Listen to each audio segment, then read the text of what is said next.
thought you could control it with your phone. No, like, oh, wow. we're not that fancy yet. Oh, okay. That's cool. Okay. All right. So, well, what are we starting with? Communication? Today's episode is about communication and comprehension. Okay, so you start, because you thought of that idea, and so Okay. I want to know where you're going with this, because I'm not Okay. entirely sure I understand. Okay, so previously, I know we say that a lot on the podcast, Uh-huh. but previously we always have these conversations that go hours and hours upon, Yeah, talking in depth into these topics. usually in the kitchen or right before Yeah. we leave for work. Yeah. Yeah, and it sucks because right before we leave for work, we have to cut it short, and then we completely skip over potential of Yeah. sharing ideas. Right. But, shoot, I went off track and now I forgot. All right, communication. Yeah, communication. You had... Oh, okay. So you were telling me about a book, a relationship book that you worked through, right? Okay. And in the book, it talked about, I think you said it was in the book, about how when communicating, comprehension is one of the necessary key aspects of it. Yeah. And what needs to happen is, an exercise that you can do is basically one person says what they're thinking, the other person repeats it to see if they align, Yeah. to see if they understand what they're trying They to say. actually heard what Yeah. they said. And that's how you're going to get communication down, Right. is understanding what the other person's trying to mean, because everyone has different ways of communicating and understanding things. So I think that's something that's very true. I think it's a great exercise. Now, I'm not saying that's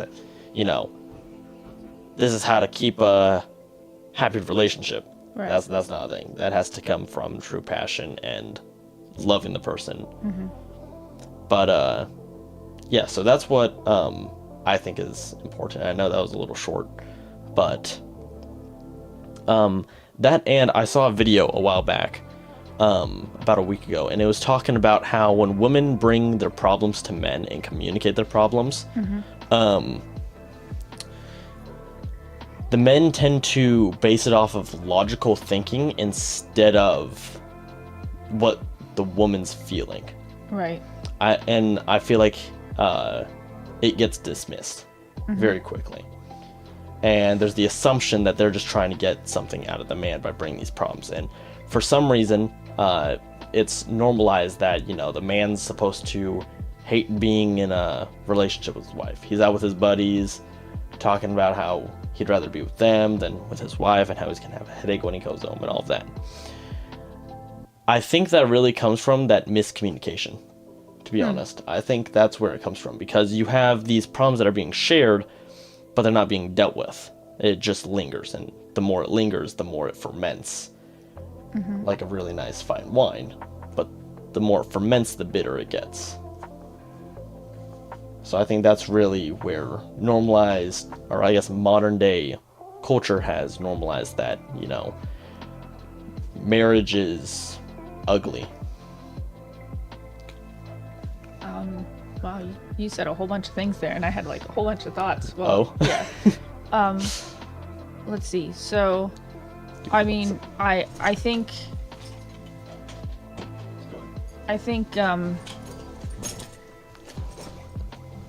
where do I want to start with this? So, let's start from the end and go backwards. So, Okay. You're talking about, actually, I don't want to do that. You're talking about that book that I was reading, and the kind of the process of like repeating back what's said to you and understanding. On a side note, I just saw a video where a man was sharing about how that's important for parents to do with their kids. He said, more often than not, a lot of the problems between parents and children is that the parents don't really listen to their kids, and so they don't repeat back.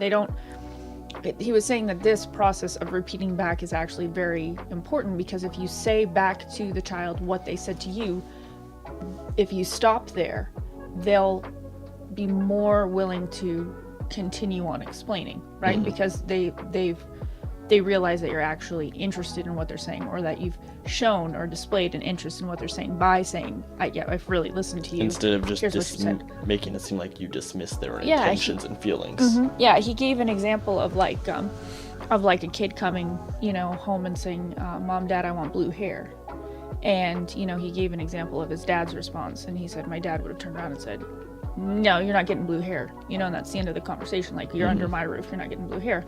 But what he said was very true, is that, you know, you go, okay, you know, so what I hear you saying is you want blue hair. And what he said was, more than likely, the kid's going to go, well, yeah, I want blue hair. You know, all the kids at school are you know, have blue hair.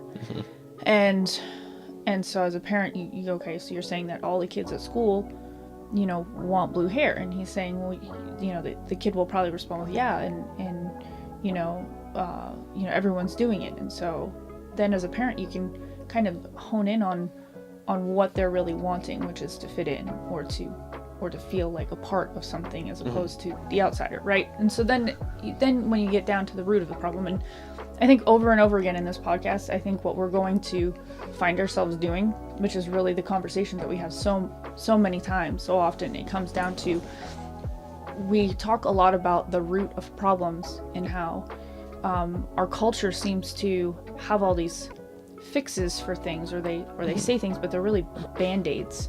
And when you band-aid something and you don't get to the root of the problem, well, you never heal it, you never solve, you know, the problem. So anyway, so going back to the communication in marriages and things, I think that process helps in all relationships. Obviously, I think that man was absolutely right what he was saying.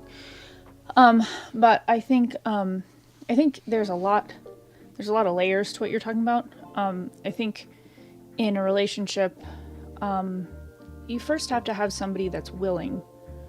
There was I've seen part of the Jordan Peterson kind of series on marriage. Okay. He, you know, there's a lot of pictures on the internet. I don't know if they pop up on your feed. They pop up on mine because I'm not familiar. He I'm has a series Jordan based on Peterson watcher. Jordan Peterson fangirl. I'm not a fangirl. That's not. We'll get you a shirt. Okay, that's fine. Okay. But anyway, so you know, in this video, he's talking. I mean, it was a phenomenal video. I've only seen like the first session or whatever, and I actually want to watch the rest. But in this little pop-up that was kind of promoting it was talking about intimacy, and he was saying that, you know, basically that a lot of people think that intimacy is just sex. You know, they've kind of, you know, made it plasticized. Is that a word? I don't know if that's a word, but that's what it feels like. Like they've dumbed it down to just intimacy as sex. But what he wrote is true intimacy is really knowing somebody and getting to know somebody, right? So go back to what you were talking about. You have to have the will and you have to have the desire to really understand what somebody is saying.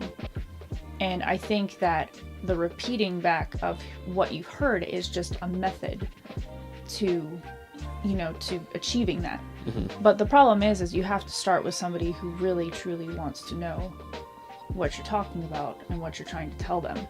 And I think that in a lot of our cultural experiences, men are taught that if you, what's that word? The simp? You know what I mean? Like, if you, I guess, entertain the emotional problems of your girlfriend or your wife, I feel like that technically makes you'd be you considered a simp. Okay. But in reality, that's just being emotionally intelligent. That's being able to read and understand right, but the any other person guy, and not or neglecting them. Okay, and so here's another question. If you are a guy who goes to your group of buddies, right, on a Friday night when they're all at the car meet talking about their engines and stuff, and you happen to let it slip out that you would like a good relationship with your significant other and you really want to figure out her problems and what the problems between you are, what's their response going to be? Like, are you the guy of the group, or are you borderline like, what the fuck? Yeah, and that's what I'm saying. Like, our culture very much looks down on men that have any desire or that show any kind of real love and care towards having a good relationship with their significant other, but also entertaining women's desires and needs in general. I used to really believe that a lot of men were taught to hate women, and there's a lot of female aspects, okay, or a lot of aspects to the female existence that men mock and look down upon. and it's, but the thing is they still very much seem to desire those things, like that the video that we'll watch at the end kind of relates to this in a way, because it's talking about that male energy versus feminine energy. But the feminine energy a lot of times is the very thing that guys are complaining about in females, right? Because they're the ones coming to them as in a feminine energy type of dynamic. I think she's coming in as the weaker sex, which is what they're trying to promote in this feminine masculine dynamic, right, that they're talking about. And I think that a woman coming to a man saying, hey, I'm concerned about this, or I'd really like to talk about this, for a man to be concerned back and go, yeah, we need to talk about this, what does that make him?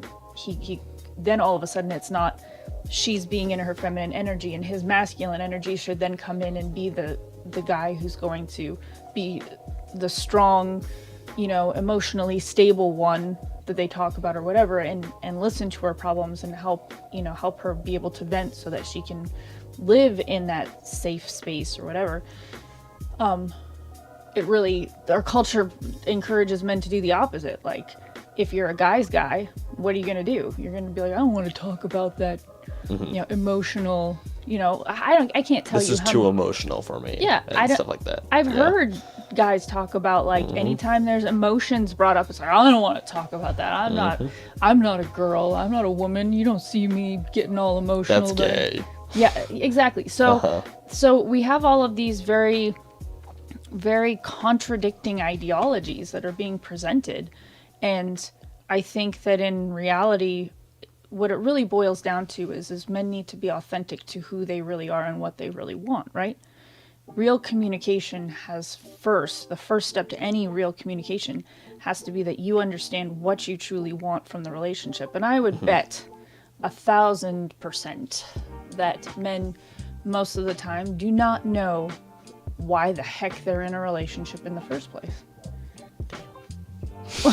Well, and I'm not talking about you.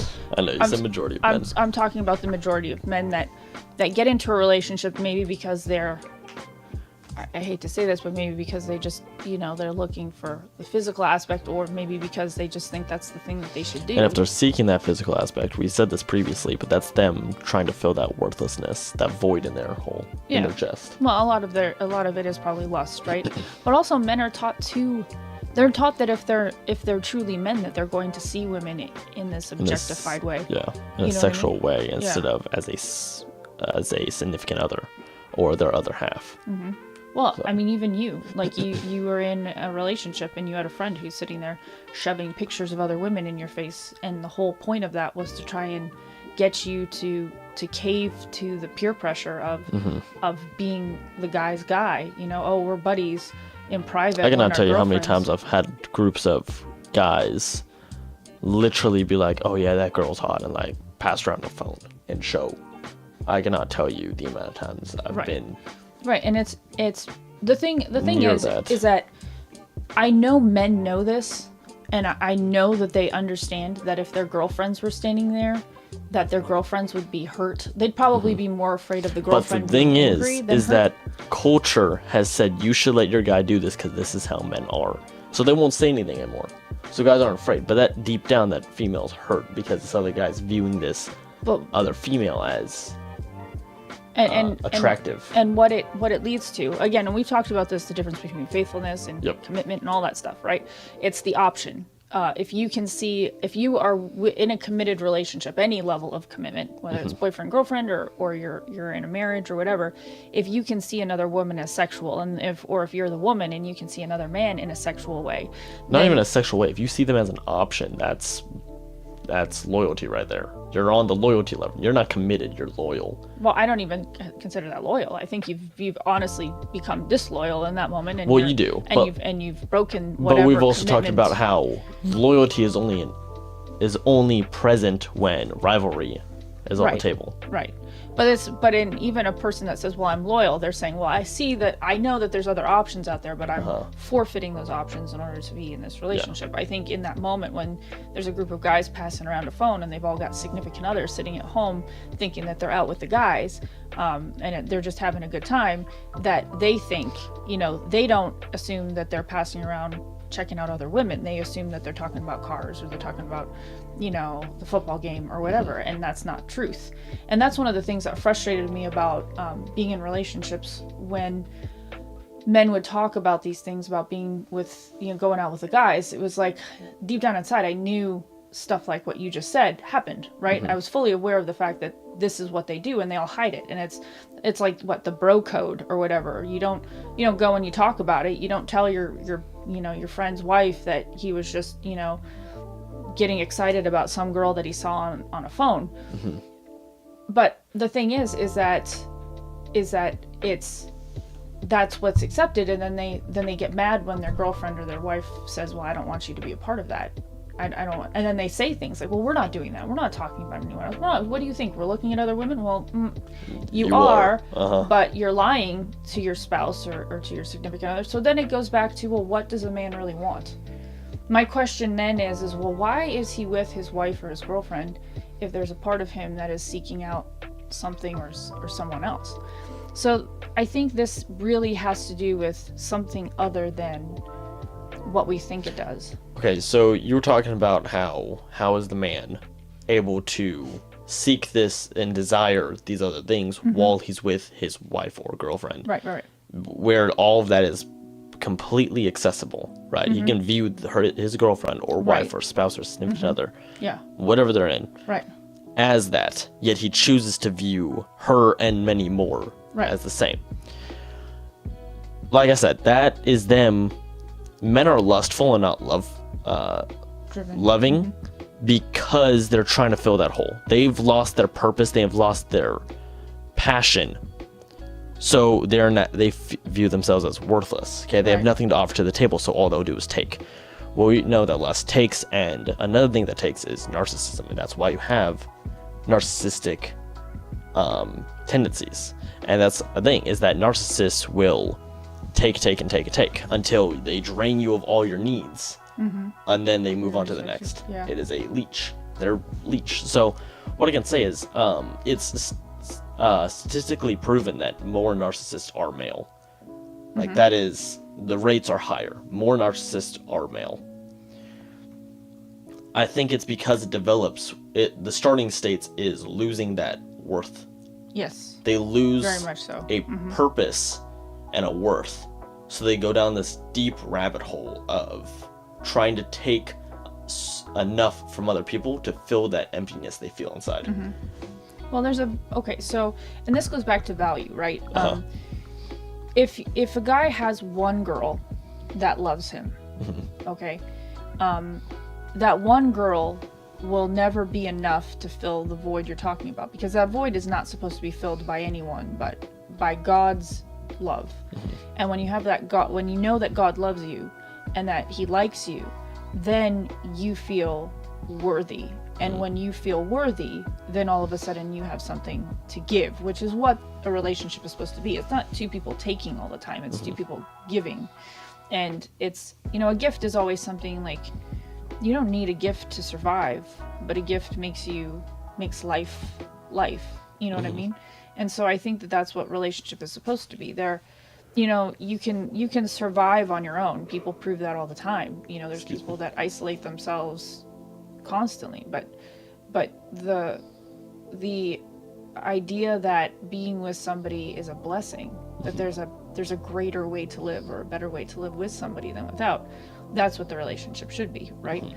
So I think a man comes in, men who struggle with this self-worth, I think they can't just rest with one, because one is not enough to almost to like scream to the world that they have something to offer. They can't just have one, they have to have many. But I don't think they have many in the form of even because some men know the lines, right? They'll go, oh, I can look but not touch. I can, they draw those lines in the sand. They decide that they're loyal or they're faithful. It's part of the process of making themselves feel better about themselves, right? So they'll draw those lines. But I think what we're talking about right now is the value that is obtained from being able to sexualize a woman with his friends. And that's something, I think, that's a different dynamic altogether. I think men derive value from other men, and it's almost, in our culture, it's almost a greater value to them than the value that they could ever obtain from the acceptance of a woman. And I think, Okay. you know what I'm saying? Like, Yeah, no, I completely understand that. I know what you're talking about. Yeah. And I think that that's the process. So really, in reality, and I think that's why men can, like, kind of brush it off. I've been there. It's weird. I had a friend, and he liked this girl, but the thing is that he didn't... How do I put it? The more people got excited and heard about that he was dating this girl, the more he put effort towards. Okay. Okay, so basically, whenever a male was like, oh yeah, you got a good one, he got excited. He got this validation from another male. Right. To where now, like you said, his value went up. Right. He seeks this value from other men, and it's weird how we've normalized that, because if anything, I feel like seeking a value from the opposite sex would be worth more, if anything. But I think the truth is, and this is something that I see on these dating videos all the time, which is really interesting, is that men do not value women because women are everywhere. Like, one of the things that really made me feel sick, and it made me feel sick in the way that if I have a dream to find a partner who is honest and authentic and really wants a real relationship, the picture that's being painted by these videos out there is rather bleak.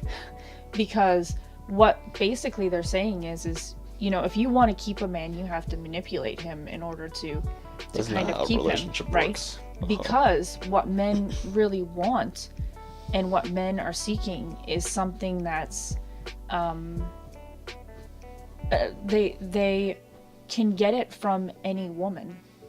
Like, women are very willing to hold on to a man is the kind of the narrative that's being given. Like, if you're a man who just if you're a man who wants a relationship, you can have lots of women. Right? Because most women want a relationship, and they'll put up with all sorts of crap, and they'll put up with all sorts of weird stuff in order to hold on to this relationship, because what they're saying now is women are not strong enough or taught their value so that they will go, no, that's unacceptable, I'm walking away. There's just a lot of women that will put up with things, right? So if you're a man who wants a relationship, you're like gold to these women. You can have one. And that's kind of what I'm hearing over and over again. It's like, well, men don't really want relationship, they just want sex. So the higher value, the higher prize is trying to get a woman to just have sex with you and then walk away, because if you can do that, you've taken and not given, and you've won. You know what I mean? The notches on the belt are worth more, I guess, in the male culture's mind, than being able to have a real, lasting, successful relationship. It's easier to get the relationship and have the girlfriend who's faithful and with you and following you around and doing stuff with you than it is to just be able to get a woman to sleep with you. Which is odd, because again, I feel like women have like transformed themselves into very sexualized beings in order to obtain men. But I suppose in a way that's, again, that manipulation tool, right? The hope is that if you sexualize yourself enough, that that guy will stay with you. Yeah. So it's all, but in it all, in the whole weird, wicked scenario, the thing that is the most painful thing to realize is that the greatest gifts and the greatest value that you can ever have is being neglected and forfeited by these people who think that that's the best they'll ever have. You know, the idea of having a deep connected relationship, or somebody like what Jordan Peterson was saying, intimacy is about being known. Mm-hmm. You know, if you're the guy that's just sleeping with tons of women, he even talks about this in his marriage, because he's almost making the case for marriage in this thing. It's very interesting. It's and I agree with a lot of the things he says. You know, you can live this hedonistic lifestyle where you're just sleeping with whoever and you're partying all the time, and but what kind of life is that? You know, you're not building anything with anyone. You're basically waking up in the same spot, or maybe worse off than you were the day before you went out and you partied and you slept with whoever. You know what I mean? Like you're kind of destroying your life in a way. But but so many men don't see it that way. They idolize men who can go out and do, sleep with tons of women or whatever. So they're missing the deeper, more profound, the meaningful, emotional parts. And spiritual side of it, and they're settling for the physical. But again, they're taught that if they're a real man, that's all they should desire. They don't want the meaningful emotional part, because then they're not a man, which is a line that was drawn by somebody. But that's the best part of a relationship, is understanding how the other person works. Right. Like I don't understand. There's so many women that I've met that don't have a passion, right? Mm-hmm. And that's an immediate, like, I don't care to talk to them anymore. Right. Like, I know that sounds mean, but it's like, I want you to have a passion that you can work towards. Right. That I can support you in, and that you can support me in my passion. Right. Right? And I think it's funny how some men just neglect that. I want to find someone with a passion. Right. Completely. There's multiple relationships that I know of where the guy's with the girl, but the girl has no passion, and the guy's just with her. Right. Literally with her to say that he's in a relationship. But that's the thing is that real true connection has alignment. You know, God creates us all with a purpose. And the most amazing thing that God does is he connects people who have the same dreams and the same vision, because then you become stronger. I mean, think about it. It's like anything in life. If you have a side of tape and a side of tape, and you want to make something, thicker or whatever, and you put those two sides of tape together, that piece of tape, it's not a piece of tape anymore, but it's still stronger. It's a thicker piece of plastic now than it was before. It's the idea that you are combining two things, and now what can you do with that? How much more power is there in two people that are passionate and going towards the same goals, or helping each other meet those goals? Because I think that's part of it too, is that, if you have somebody that's passionate about mountain climbing, and you're passionate about starting businesses, you're probably going to have a discrepancy there, right? Because you're not, it's two different worlds. But if you have two people that are passionate about mountain climbing, well, guess what? You're going to be, helping each other to prepare. You're going to be helping each other to get, physically fit, eating the right things. Your lifestyle will be aligned. But you're right.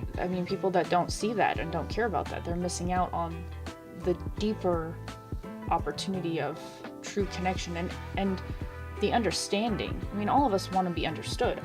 And that's what I don't understand. Like, I deeply want to find somebody who gets me. You know what I mean? Who gets how I think, how I feel, why I do what I do. That's important to me. And I'm assuming that's probably important to you as well. You want to be understood. But it seems like there's a lot of men out there that don't care as long as the girl looks good, or don't care as long as she, you know what I mean? Like, they'll give that up. And my question is, well, how do you get to that spot? Like, I feel like if men took the time, right? If they came to the realization that it was, okay, I don't know how to put it. I don't know how to put it into words. When I first got into relationships, one of the best aspects of a relationship was the talking part. Like, getting to understand the person made me more attracted to the person. Right. Right. That was one of the best things, is talking to them made me more attracted. I might have liked how they looked, but once I started talking to them, that increased it. Right. Right. Yep. And that's absolutely. Yeah. I agree completely, 100%. So I feel like men are settling for what's easy, because the thing is, okay, I've been told like men have a struggle to opening up, right? And I know why they do, because in previous relationships, and this is for some majority of men, I can guarantee, in previous relationships they have opened up beforehand, and in disagreements, those that openness that they've shown, some of those aspects will be used against them in an argument. Right. So now that guy's never going to open up to that person ever again. Right. Right.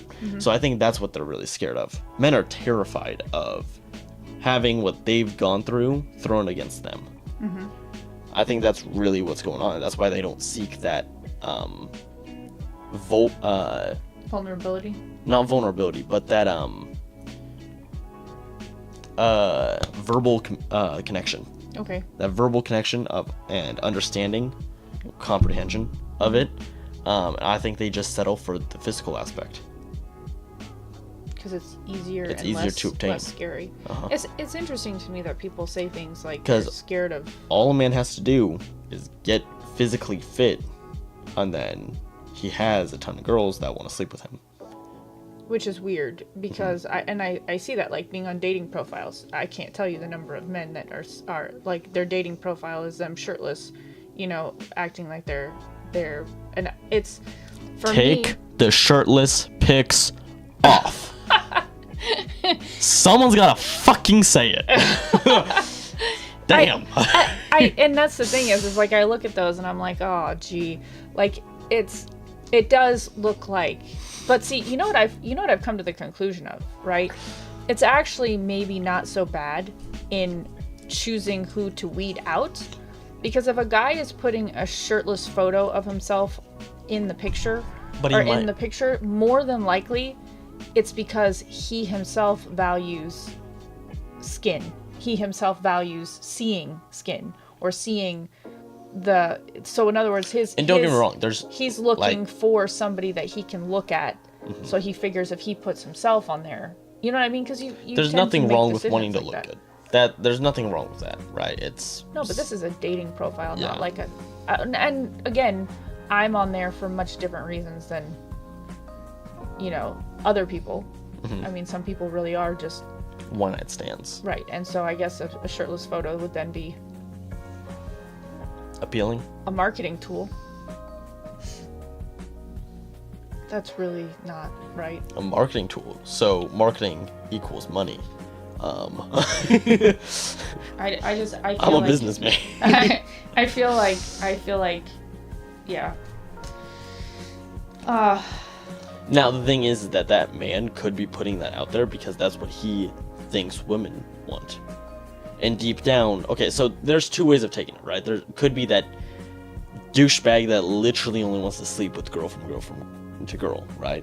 And there's also other guys that I know who go to the gym to look better because that's what they've been told that girls want. But in reality, deep down, which they will never tell anyone except their guy friends, Well, some girls that they really desire a true relationship, that someone will care about them. and some guys, I mean, some girls out there are like that. You know, they'll look at their significant other and be like, "Why aren't you more fit?" Or "I want a guy with muscles," or whatever. And I like that's very far from my realm of understanding. But I tend to be attracted to people who inspire me, you know, emotionally or mentally or spiritually. Like so You've also told me you like that challenge aspect, like intellectually challenged. yes, I like it when somebody says something that Puts you through thoughts. yeah, In a, especially if I say something and they don't just agree, blindly agree, but they start to question why I think that way, or what the what the context around it is, or whatever. That's pretty fun. But I don't know, at some point you transitioned rather well into the video. I can't remember what you said though. I was like, wow, that's a great transition into the. Which video? The Naphtali one. Oh, the one that we're gonna show. Yeah. Okay. But yeah. I think your thoughts on the whole repeating back. It's actually that method of repeating back. Oh, there's what you've heard no flaw in it, and it will show you the person's. It can get kind of stale. Like it feels very Forced. Yeah.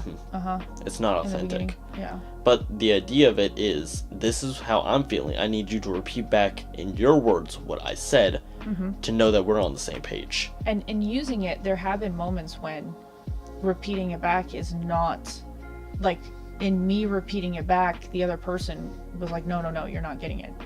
So, and you kind of repeat it back with your own, there's like a whole process. I think there's a part where you repeat it back and then they tell you how they feel about whatever the situation is, and then you repeat back what you heard, but you don't use the same words. You can use the same words, but you repeat it back in adding your own. Yeah, in your words. Yeah. And I think that's almost more helpful, because there are those subtle nuances that sometimes show that you're truly paying attention. Well, that and the interpretation of certain things, because I feel like words are very interesting. I see what you mean. You're talking about like, because some people can say one word a certain way and mean something. Yeah. But other people can use a different word and mean the same thing. Well, and there's a lot of words in our language that depending on how it's said, but your experience with that word, it can have different meanings as well, even though you know the basic definition.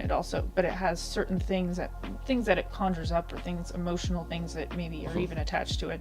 So there's a lot of different aspects. But anyway, repeating it back in your own words actually helps to really gain a true understanding of what is really being said, because the person will be like, no, that's not entirely what I meant, or you're missing a vital part of what I was trying to communicate. So it is cool. I mean, you can definitely have moments of connection when you're getting into that kind of conversation, going back and forth.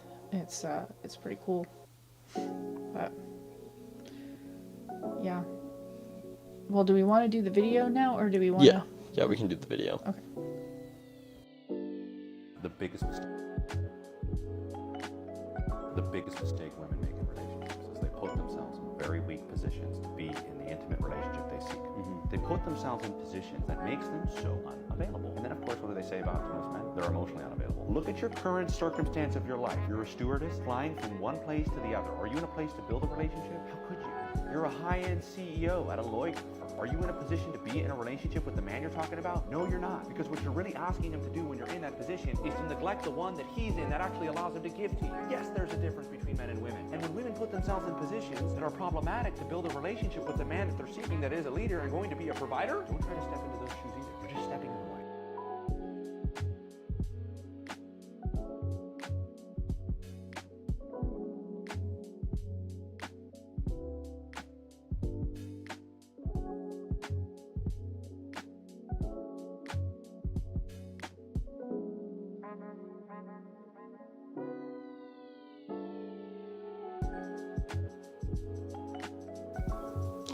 Okay. Yeah, and I'm really, I don't want to see how the stream, I'm going to be too worried about it crashing. Oh gosh. Okay, so that video was like full of like controversial, triggering things for me. But we kind of, I remember what it was. We were talking about the kind of, you were talking about the idea that, if you're with somebody, you want that person to have passions that they can share with you, because you have passions and you want it to be where the two of you are helping each other or working towards those dreams together. And it's interesting because in this video, he's kind of saying the exact opposite. I mean, that's what I got from it. He's basically saying that the woman needs to dismiss her passions and desires to support the man in his. Because what she desires is to have say she is a CEO, like he was talking about there, and she desires a man to provide for the family. Well, she's just based in his words, she is dismissing his purpose as a man And getting in the way. Uh-huh. I mean, I think he even says. He said getting in the way. Yeah, getting in the way of what. Very, very aggressively. He was like, and you're just getting in the way. And what's interesting. And that was like, good. Oh, okay. I was just gonna say it's interesting that he basically says that if she has a successful career, she's diminishing her chances of finding a real relationship because her life, I'm assuming that he's saying that her lifestyle is not going to be conducive to forming that relationship with a guy who has his own successful career or whatever, because they're not going to be able to make those exceptions for each other to be able to be together or to and it's build weird a because I can kind of understand it, but at the same time I disagree with it, because personally, like, if I was to get into a relationship, I would like, for some reason I'd be less attracted to the person if they had their own business. I'm not sure why. If they had an idea for it, I'm all for it, right? If they have a passion and a desire to make this a thing, but I think that's me wanting to help them grow. I think that's me wanting to be an aspect of helping them grow. Okay, so this is interesting. What if this is what he's really talking about? That could be it. But my perspective is I desire to help the other person grow. Right. That's one of my passions, is that I love to get other people excited about their passions. I literally, like, when someone else, when I'm talking about things that I'm working on, right, projects or businesses or anything along those lines, events, whatever, and they start giving me feedback, and actually I can tell that they're being authentic and they're literally interested in it, genuinely interested, it gets me excited. Right. And, well, treat others how you want to be treated. So I do the same thing. Even if it's nothing I have, like, any knowledge in, I'll admit to them, like, I have no knowledge in this, but, like, it's a cool idea. Right. Go for it. And I'll be like, can you explain that better so I can get an understanding and, you know, actually understand and give them proper feedback. But I can see their excitement because they have the exact same reaction that I do, because it's very hard to find someone that will give you that feedback, right? That will invest enough of themselves or enough of their interest in time. We've talked about this. Invest in people that invest in you. Yeah. So, and that could be what he's talking about. That might just be it. But, and he even started off with saying that CEO of a business. Right. And I can understand that, because as a guy, I love providing. Now, that's not majority of guys. Some guys want to be lazy pieces of shit on the couch and live in their mom's basement and have the girlfriend pay for all their dinner dates and all that. Some guys, like me, love providing. There's some aspect of it that is just enjoyable. It's knowing that we have the capability to put a smile on someone else's face. I think now this is an interesting topic, because our experiences, who you are is very different from what I have experienced in the dating world. I've experienced... I'm sorry, but I'm glad. But like, not in the context of, you know, I'm glad you haven't found someone that's treating you right. Not that context. I'm saying that I'm glad you haven't dated anyone close to me. No, but that's not what I'm talking about. I'm talking about your values. I'm talking about the fact that like, you're sitting here saying that you enjoy providing, and your brother's the same way. Like, I feel like your brother wants to have that aspect. And guess what? Too. When his truck breaks down, I love providing to fix his truck. Okay. But the whole thing is I haven't experienced that, and more often than not, what I've experienced is that the guy really looks at it as a burden.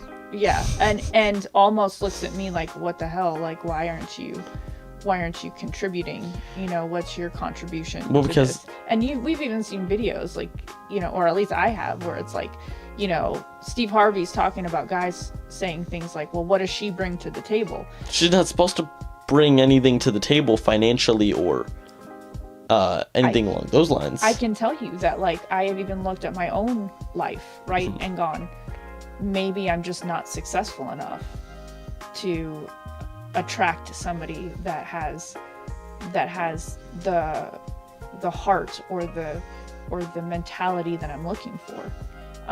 And it's been tough for me because, you know, like you know, as a woman, I'm trying to do all sorts of things, right? Mm-hmm. And it seems like, what do these guys expect from me? And so to hear him go, you know, oh, well, if you're a CEO, you're basically, or you've got your own, you know, career, you're basically, you know, killing your chances of having a good relationship. It's almost like, well, what do you want? You know, like, which is it? And that could be what he's referring to. He's saying that because he's talked about how he thinks that the man is supposed to provide. Right. He said that in multiple of his clips. Right. And and having a successful business as you're dating defeats his ability to be providing in a way, because now you're the one with the money, now you're the one with the opportunities and the connections and all of that. Maybe he's talking about the rare men out there that actually have the right attitude towards being in a relationship versus the majority of men that I think right now are in this place where they're feeling like they don't have anything to offer, so they're looking for a woman to be the mom instead of the wife, or the wife or the girlfriend, you know, like, and I think that's a true issue in our culture as well, is that you have a lot of men looking for moms. And the benefit to a man having a mom as his girlfriend or wife is that, well, moms aren't supposed to dictate what adult men can do. You know what I mean? They're supposed to be there and... Oh, okay. You're saying it like... Yeah, they have the freedom. Benefit. Yeah, the benefit for them is they get all of the benefits of having that significant other, like... But they don't have all the restrictions. But they don't have the restrictions. And they're even though it's not stated, because obviously the girlfriend or the wife does have the expectation that this is a relationship, maybe in their minds they can justify somehow, in some twisted way, that, well, I'm just a little kid and I'm supposed to be taken care of, and you're supposed to be okay when I go out and play, and you're supposed to take care of me anyway. Like, you know, like maybe it very much is a very messed up way of viewing relationships in general. But this clip is frustrating as somebody who wants to be successful. I have many business ideas, and I'm constantly, like, I feel like God just like infused my brain. But how many times do you sit there and you wish that someone else was there to help you brainstorm? Oh, I always do. Exactly. Always. So for some men, like myself, there's some people out there that want that opportunity to help someone else grow. Right. In their passions. Yeah, finding those are, again, it's like a rarity though. I can't tell you how many times I've been in a relationship and I've started to talk to whoever I was with about things that I was thinking. I'm gonna put it on terminologies, okay? From my 7-year-old self. Okay, terminologies. This is gonna be bad. This is about to be really bad. You're looking for a legendary Pokemon in normal grass. You're in the dating websites. I don't even know where you would find, like, and the dating world is a very treacherous place right now. I don't touch dating websites, not because for one, I'm not of age. For two, but for you, okay, so you're a teenager. Mm-hmm. So when you walk out the door, if you want to find somebody in your own age group that's single, it's pretty much a given. You know what I mean? Like, you can go to any girl out there and she's not married, she's not in a serious relationship more than likely, and even if she is, you're probably going to know because her boyfriend is probably already going to be glued to her hip at that point, right? So I mean, you would think potentially, because they have time or they have the flexibility to be able to do that right now because they're not working full time or they're not providing for families or they're not whatever. But in my world, like, you know, maybe half of the male population is married or in a serious relationship, and maybe the other half is single, but trying to distinguish between them at the grocery stores, well, it's not so easy. And I mean, it's not like you like, where would I go to meet single people? In the first place, everybody is like, well, do you go to the bars? Do you go to the You're not go to going the to find anyone good at There the bars. you go. So, I mean, and then they say things like go to church, and church is such a weird... It's superficial. I hear... Not superficial. Superstitious. Is that the word? No, it's like... Cliche?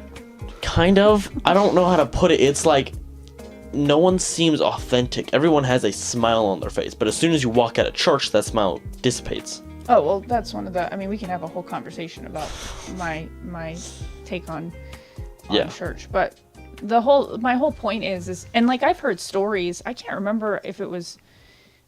Anyway, I've just heard stories about the things that go down at church, and when there's like a couple of single men, all the women are like vultures around these single guys at church, because especially at church, when they run up to you and say, God told me we're meant to be. Well, I mean, and you're for some people that does happen, like that's a real thing, right? But I think the bigger issue is that at church, everyone there has the same mentality. I mean, you're in the right spot for having the same goals and the same vision of what you want for your life.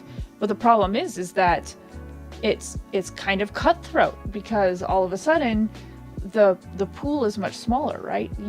You have only so many guys, and the thing is that men especially are much less likely to attend church than females. I mean, usually the religious, I don't even want to say religious, but the faith-driven partner in a relationship is usually the female. And so that has never been the case with me. No, but again, we've established that you are one of a kind. Apparently, it's not that hard. But the thing is that because men, again, I mean, faith is a very emotional process, by the way. I mean, it's a. Are you checking the time? Yeah. What time is it? 10:20. Okay. Yeah. Anyway, we may have to continue this conversation later. Yeah, this was a short podcast, only 52 minutes. Ooh. Yeah, but do you want to call it there? Yeah, I guess so. Okay. Right. Next episode, we'll probably talk about church, honestly. You want to talk about church? We'll name it Church Breakdown. Oh, boy. Life After Dark, episode 5. And that's it.